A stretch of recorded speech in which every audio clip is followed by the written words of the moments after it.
Hi there, this is Jim the Keys Bartender coming to you from San Jeshu, Poland. It is, what time is it now? It's 6:40. No, it is 6:40. 6:40, which would make it 20:01 East Coast United States. So you should be at work right now, whoever's listening. I know some of you don't work in the daytime, some of you work at night. I'm not working at all right now because I'm in Poland, obviously. And it has been a fun 2 weeks. We're winding down. We got 3 days to go here. It's kind of convoluted trying to figure out what is required to get back in the United States. Originally, it was you had to, in order to get on a plane to come into Poland, you had to take a COVID test 72 hours before you arrived. Now it's for, I think to probably make it easier, they're saying 3 days prior to boarding your flight. So for us, that should be today, Wednesday, Thursday, Friday. It's one day, but we're going to probably do it on Thursday because the test here, at least in Poland, you get the results back in about a half hour or an hour. So you have to have a negative test to be positive that you're going to be able to get in on the plane. It's kind of interesting because I think you board the plane, you do all that stuff while you're on your first leg of your journey. We're leaving from a regional area. Now, where I am right now is Abby's hometown in the Subcarpathians. They're the beginning of the Carpathian Mountains.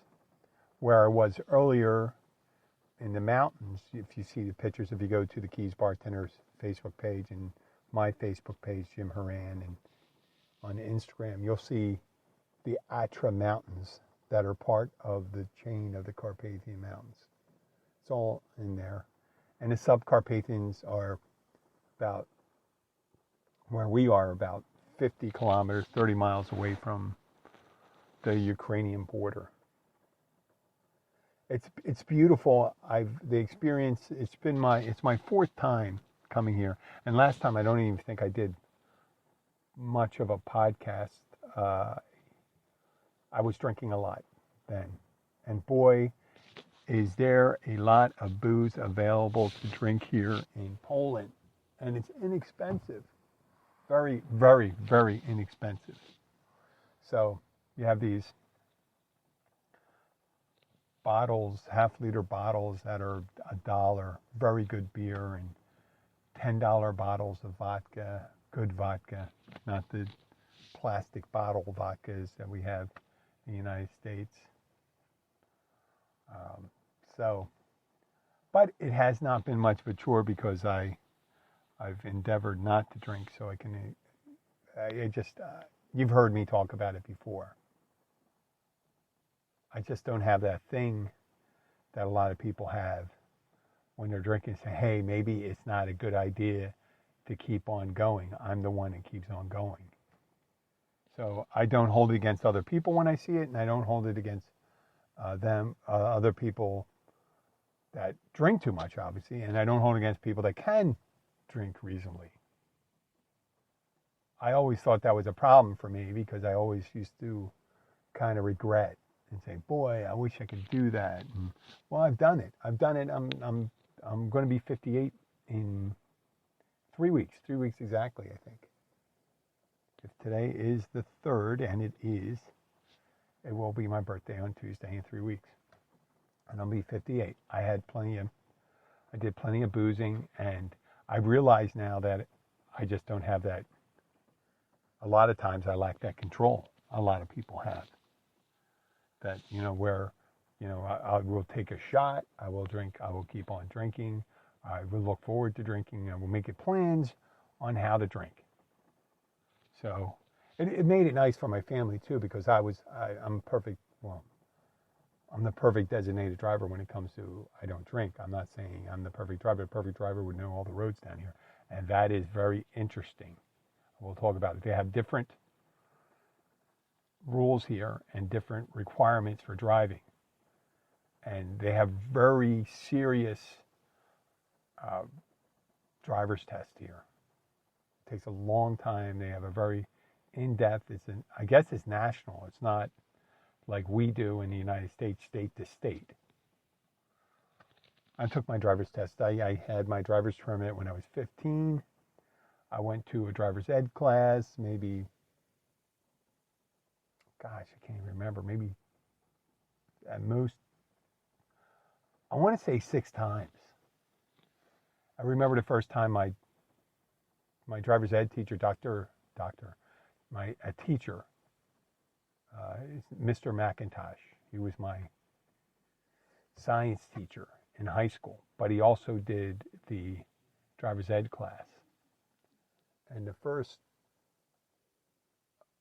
time they took me on the road, he took me down to the Schuylkill Expressway in Philadelphia. And the Schuylkill Expressway was one of the more challenging roads in the Philadelphia area.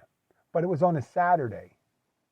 So it wasn't like he was taking on his, and if I recall correctly, I don't know if they had a 2 steering wheel car or not. We're talking about 42 years ago, but I don't recall a lot of things. It wasn't one of those things. I was driving and I just realized I'm on the Schuylkill Expressway. I was going down the turnpike. It took me a couple hours, took me all around. And my father used to take me driving.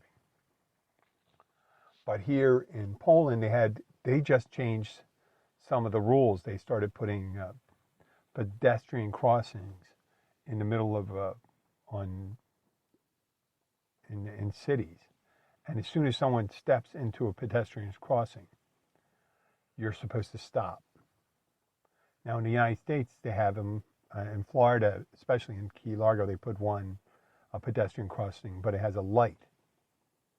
And it goes green from flashing yellow to flashing to red to flashing red, and then goes off. There's no green for that because it's not a traffic signal, it's a pedestrian crossing. But here in Poland, the pedestrian crossing, once someone puts their foot in the pedestrian markings, you're supposed to stop. And there's one unique one. I'm going to take a picture of it. It's at a traffic light. They got one traffic light, and then they have, and I'll take a picture and I'll post it on my page, which I've been trying to ask people that live here, what does that mean? But it's a stop sign on the other side of a traffic signal. So I got a green light, and then I see it come up against, and we're talking a matter of several, 1 meter, 1 or 2 meters. I try to use meters instead of feet when I'm in Europe, and kilometers. So they have that. They have beautiful roads down here because their infrastructure was, pretty poor in the end of the 80s when they left the Warsaw Pact and the influence of the Soviets and stuff like that, becoming a free nation. So they've been pretty much, it's 33 years, and they've been building roads. And they're a member of the European Union, and they get these beautiful roads and highways. And they really put a lot into infrastructure. I'm really impressed by the work they've done. So their highways are beautiful. And when you go on them, especially when you go into the mountains, they're winding. So they go up to, I guess the roads go up to 90 kilometers an hour when you're in the mountains. And 90 kilometers, I guess, that works out to be about 60 miles per hour. But they're very winding. And people don't, just because it's 90, they're not going 90, they're doing 110, which I guess works out to about 70, 72 on those roads. Pretty good. You make pretty good time. There's a lot of traffic in the mountains because people, especially on the weekends, when you go and everyone's heading, just like Americans do, to the shore and things like that. But when you get on the main straightaways, it's like the Autobahn. I would imagine the Autobahn. I haven't driven on the Autobahn in years, but you can go 150, 160. I've seen people going 170 kilometers an hour. So that's well over 100 in the left lane. And I'm generally one that's stay in the right lane. It's 110 kilometers an hour. So you're doing 80 or something. Wait, I'm going to move the car right now. I'm going to see if I can talk while I'm doing this. Let's back up and do this. So, this is beautiful. I can move the car. Here we go. See how I am talking and driving at the time.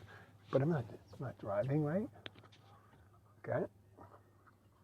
Get out of this thing here. Okay. Got this guy on the right, got the guy on the left.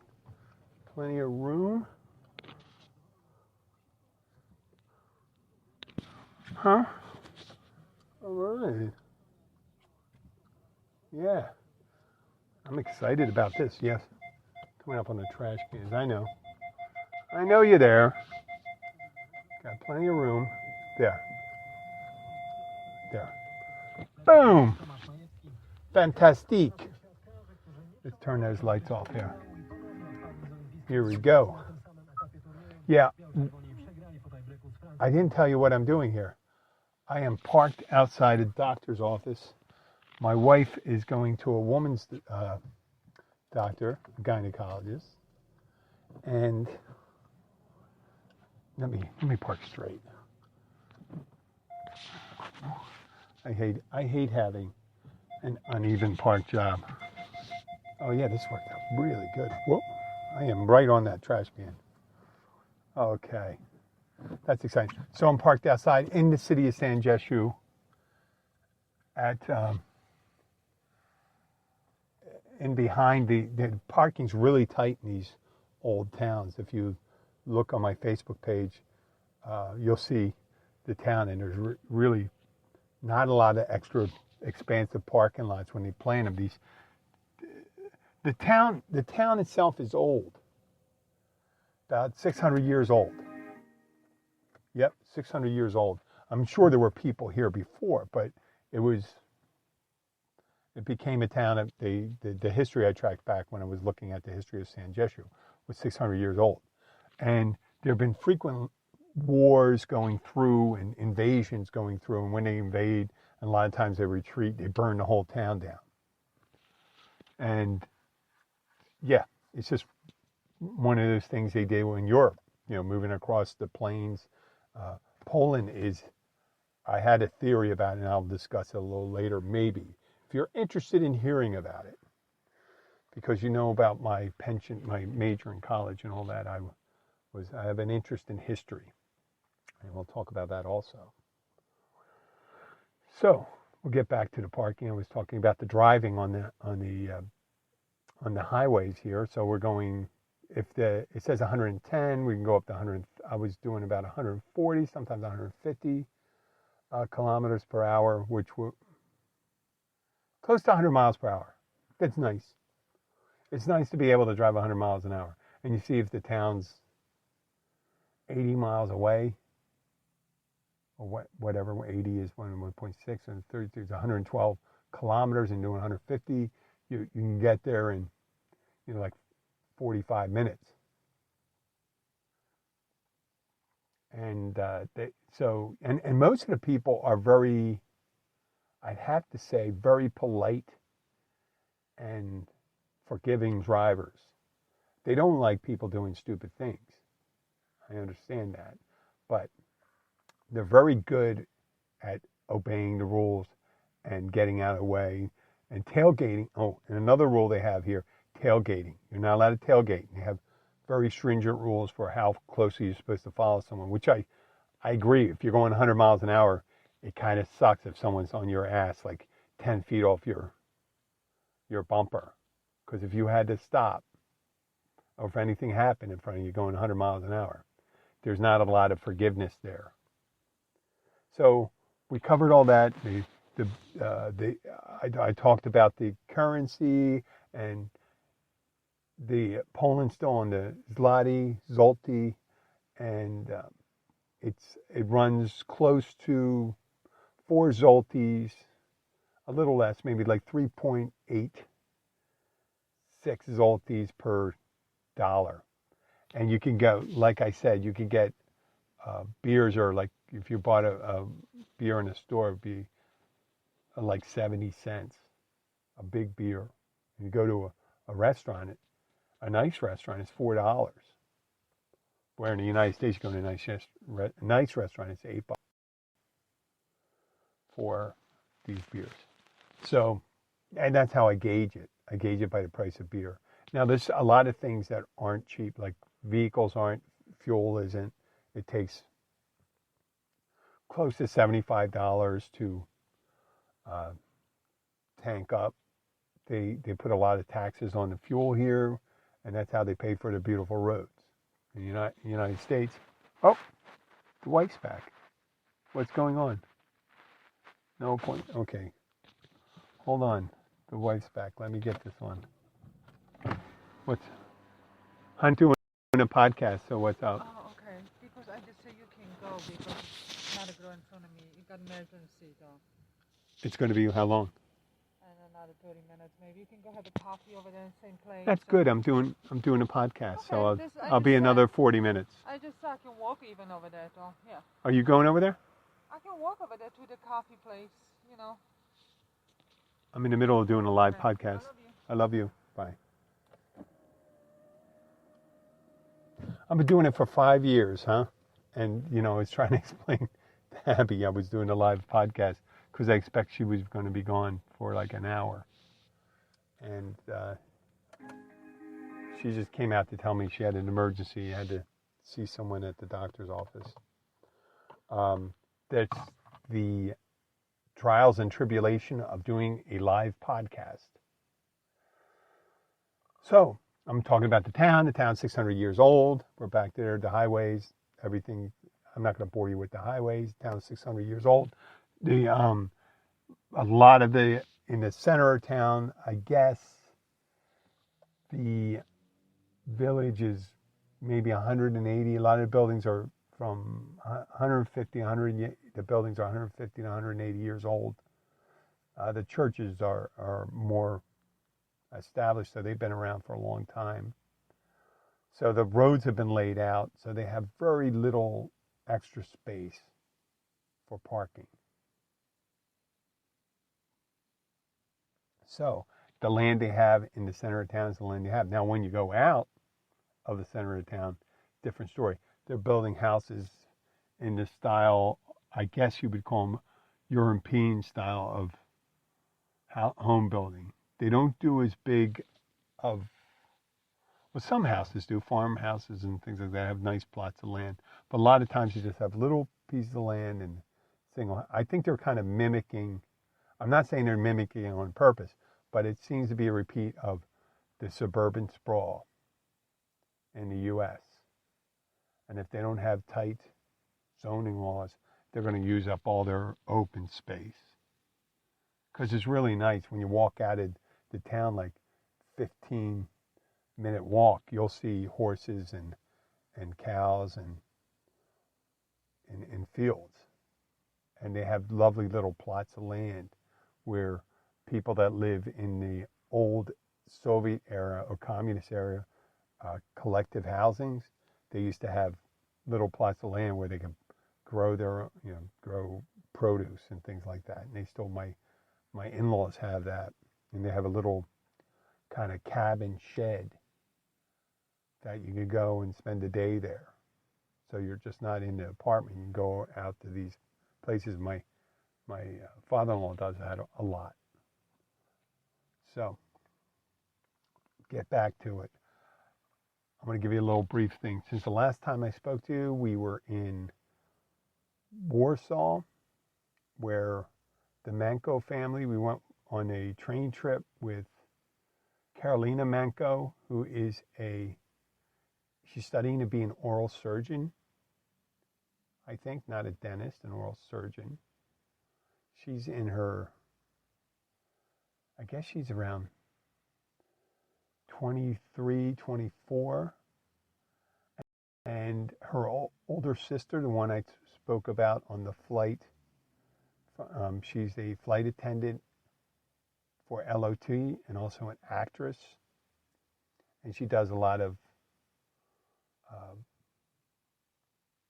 print work, like a model for ads that are kind of retro ads from the 1940s and 50s and things like that. But she's really into history.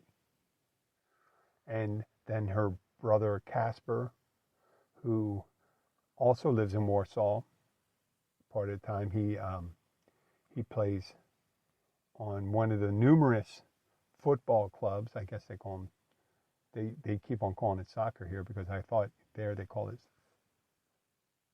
always called it football, but no, here soccer, because it's not English, so they can say whatever way they translate it, they can translate it the way they want. In England, they call it football.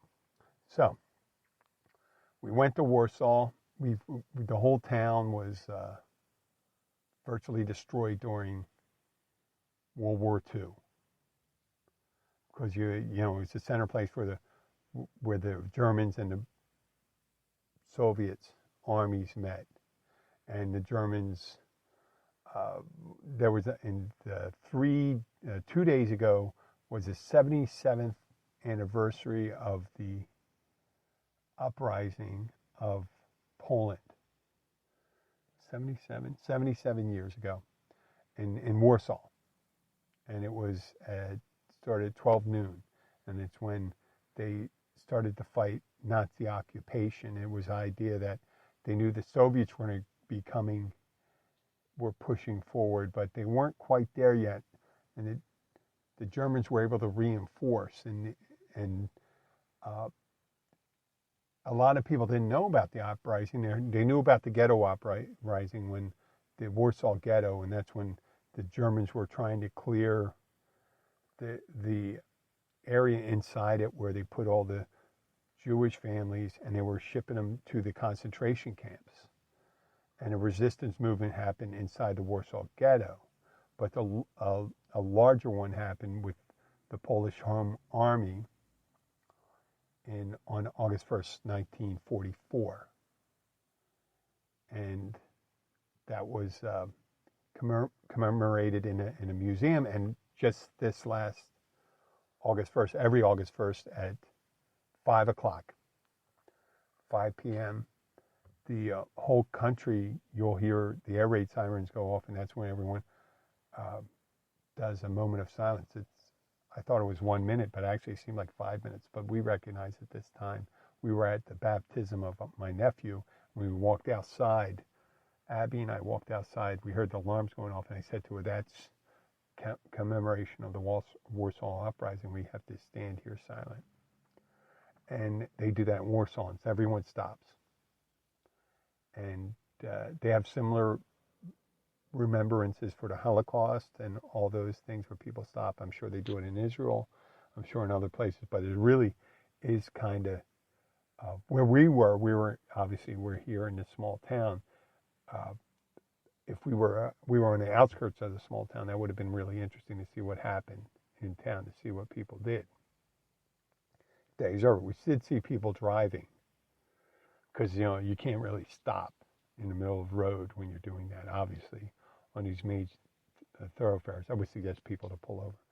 But to get back to, we were given a tour by Justina of the old town, and her cousin Bartek came and visited us, and he is, I don't know what he does now, but he ran for the Polish national team. He wasn't in the Olympics. I met him, and the Olympics was in Tokyo, so I met him just a couple days ago. But he had actually competed in the European Championships, so I was really impressed by that. And we took a tour of the town. Justine and Carolina took us of the Summer Palace. It was beautiful, and once again, I said I have pictures of that. And they had the Summer Palace, they have the regular palace, they had originally, the original Polish kings came from Krakow, and then they moved the capital to the center of the country, Warsaw. On the way they say it, they pronounce it different, but it's along the Warsaw is cut in half, but which with the main part of Warsaw seems to be on the west side of the Vistula River, and they pronounce it differently. And forgive me for mispronouncing it, but you can put it into a translation app and get the correct one.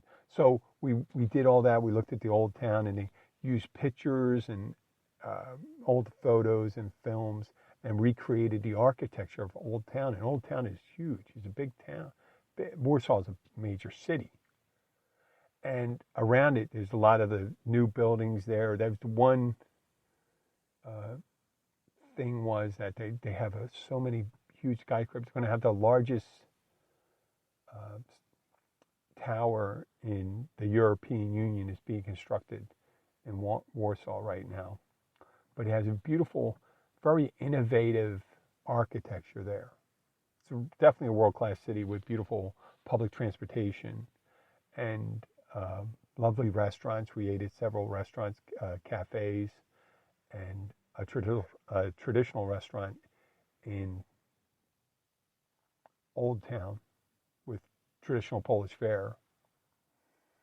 And what I found interesting, other than how nice and friendly all the servers were, was they seemed to be going through the same thing that in the restaurant business or service industry in the United States, that they have a shortage of workers. And the workers seem to be under, they're hurried and under stress, and there's a lot more patrons than there are people to serve them. And they have, just because there's tables available doesn't mean someone can get to it. Just because the table's there doesn't mean there's people there to serve them. So you got to be kind of empathetic in seeing how someone does their job. And you can see it in their face. And when you understand that and you're nice to them, they're appreciative of it. They're very appreciative of that. And they were very nice to us. They gave us a plate of kapusta, and kapusta is it was kind of a pickled cabbage, which is akin to sauerkraut, and bread and pickles. It was lovely. And then at the end they gave us a round of sherry, which I didn't partake in, or little dessert wines. It's nice. But I had wonderful food there. Some more traditional food, some more inventive food. I had a rose fish. I think it was baked rose fish in this, and some of the cabbage salad with that. And they always like their potatoes. They have fritkes or boiled potatoes. And I ate my share of. I didn't have pierogies in Warsaw, but I had them in other places. So we stayed overnight. I had my daughter with me. Abby was visiting. Abby wanted to visit with her sister. Actually, she has three sisters and one brother here she has three sisters and one brother. One of the sisters lives about 10 miles south of us in the Florida Keys, and her youngest sister lives in her hometown, just across the way from her mother and father, and one of her middle sisters, the next youngest sister, lives in Madrid, Spain, and she came to visit us. And her brother lives about 20 miles east towards the Ukrainian border from the town I'm in right now. So she stayed here and was visiting with the family, or stayed actually in Zakopane in the mountain area. And we took the train from Krakow to Warsaw, and then Warsaw back to Krakow, and got a ride back. So that first night, my daughter Sky and I stayed in a very nice hotel called the Radisson Blue in the center of Warsaw. Then we got up, and Carolina and Casper met us after breakfast and outside our hotel, and we went to the Warsaw Uprising Museum that went in detail, a very thorough background of the uprising that occurred in 1944. And I didn't have a lot of information about it before. I didn't really study it. I didn't even know about that. I knew about the Warsaw Ghetto Uprising, but I didn't know about the Warsaw Uprising. And the Warsaw Uprising went on for a couple months. And that, they literally took the whole town with field artillery, took it down, took all the buildings down. And they have aerial photos of it being destroyed. And the Allies, the British, the Soviets, and the United States did a lot of airdrops. And the British did low-level nighttime drops, and so did the Soviets. But the Soviets didn't drop as much. They didn't do as many. And the U.S.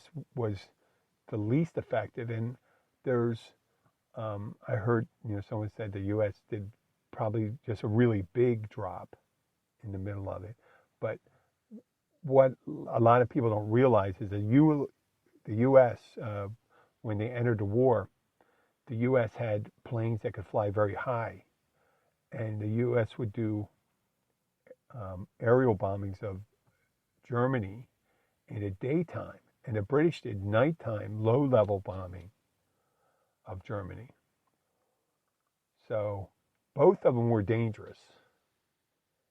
The British ones, because you're lower, but it was nighttime, and sometimes you get you see the silhouettes there, and it was just an easier targeting when you're lower, but not so easy in the nighttime.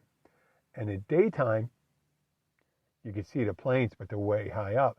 But the Germans had developed proximity fuses where they set them to the levels that Americans, and obviously they had fighters that would go up, and they're easier to find when you're bombing in the daytime with, you have all these planes. So when the Americans, all their bombers and their resupply things were done from high elevations in the daytime. So they sacrifice accuracy for visual sighting in the daytime, and so supposedly the bind sights were supposedly advanced. But when you're using a parachute drop, when you're resupplying people, the wind can take it almost anywhere. So they, and what I didn't get too much detail on the activities, but the Germans had tanks and artillery, where sometimes the Polish Home Army were able to capture tanks and artillery, but they couldn't get, I imagine they couldn't get enough supplies to be able to run those. But they put up a fight there. And that Uprising Museum was very, very informative. And if you ever have the chance, I'd go there. They have English tour guides, and they also have a description of all the exhibition pieces are in Polish and English. So we liked that. And then, so we did that, and then we went and had another lunch, and then we headed back to Zakopane. And then you heard that we had our lovely baptism, and it was at the church. Now I'm kind of glossed over the whole time. All the other times wasn't just going to museums. We walked up a mountain, which I didn't do too well. I got there maybe 80% of the way. I mean, I was having some kind of breathing problems getting up there. I smoked for years. I'm a spin instructor, for God's sakes. I should have been able to do that. But, I mean, my legs held out, but the breathing was really hard when it was going up to the mountain. It's about 1.5 miles up, maybe 9,000 feet to the top. And I wasn't really gung-ho for that. at the end. But the daughter made it. Sky made it up there when she went up with Carolina. And Carolina and her father could do that. Carolina said she would go up there 4 or 5 times in a day. And it would have taken us, it took us about 3 hours to where we got to and came back. And if I went all the way up, it probably would have taken about 4 hours and 15 minutes. Supposedly, Carolina's father, who's in his late 40s, if I'm not correct, almost 50, can do the whole thing in 50 minutes, which was amazing. But I know that's a thing now. And he runs in ultra marathons and stuff like that. So we did that.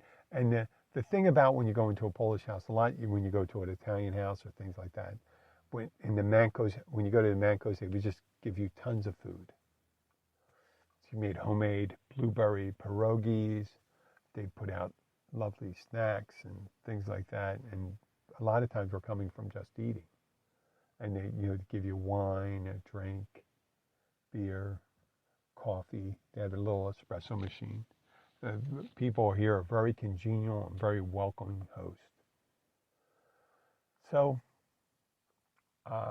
and we were very fortunate to have friends like that in Zakopane. And then we have family here in San Jesús. And today we went into town, walked around. I took some picture of the local architecture.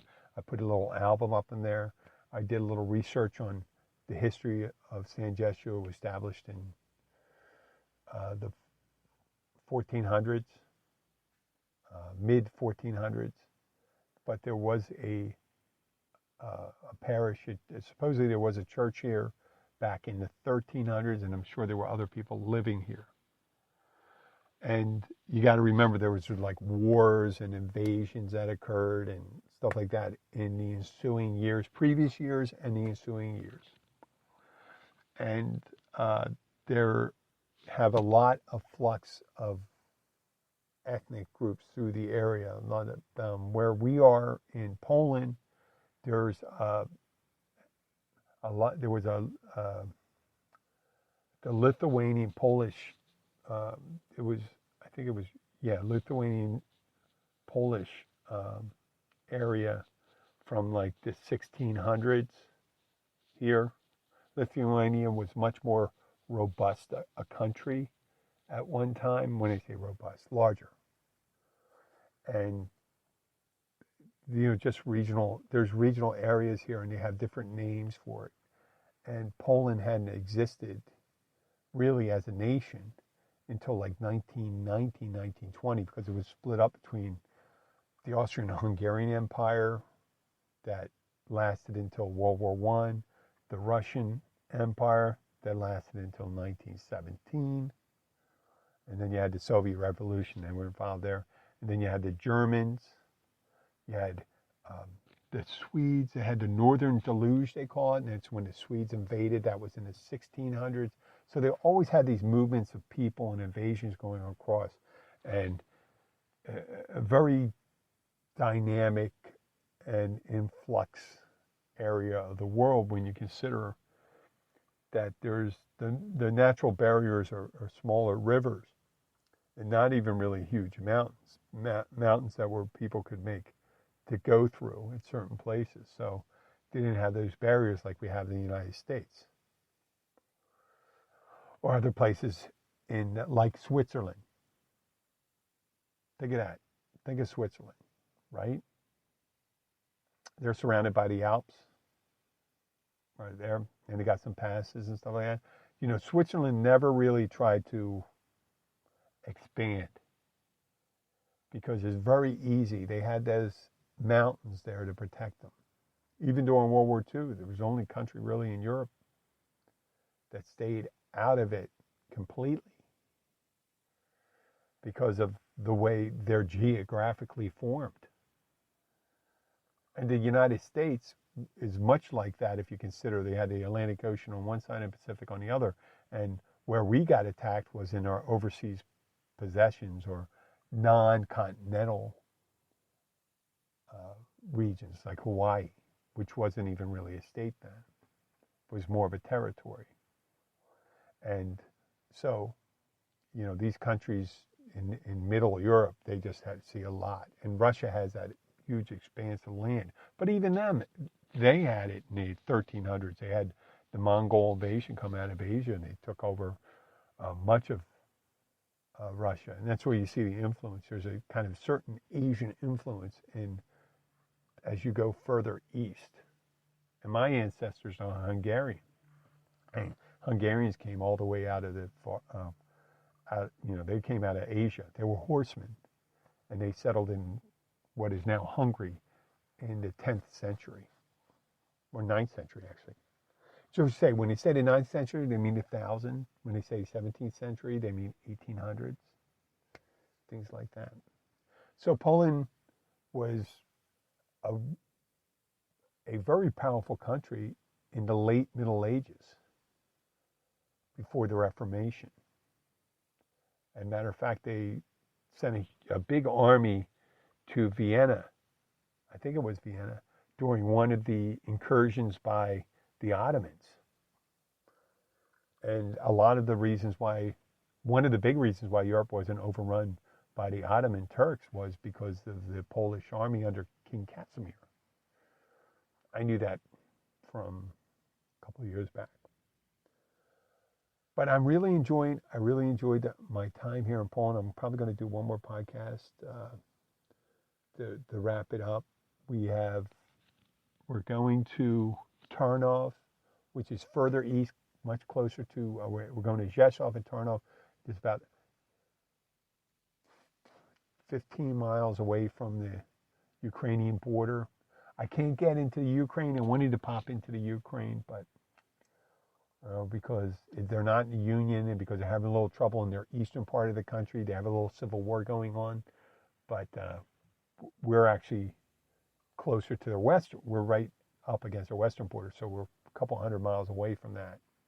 But they still won't let us go in there. I don't know what would happen if we tried to get in there. You have to get a visa and things like that. And it says supposedly there's a big line when you get up to the border that you can't really get in.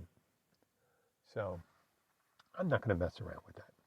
Well, thank you for listening. If you are listening, I will be back. My daughter sent me a message saying, hey. So till next time, I will talk to you later. Thank you very much, and have a great day. This is Jim the Keys Bartender, coming to you from San Jesiu in eastern Poland. Talk to you later. Bye.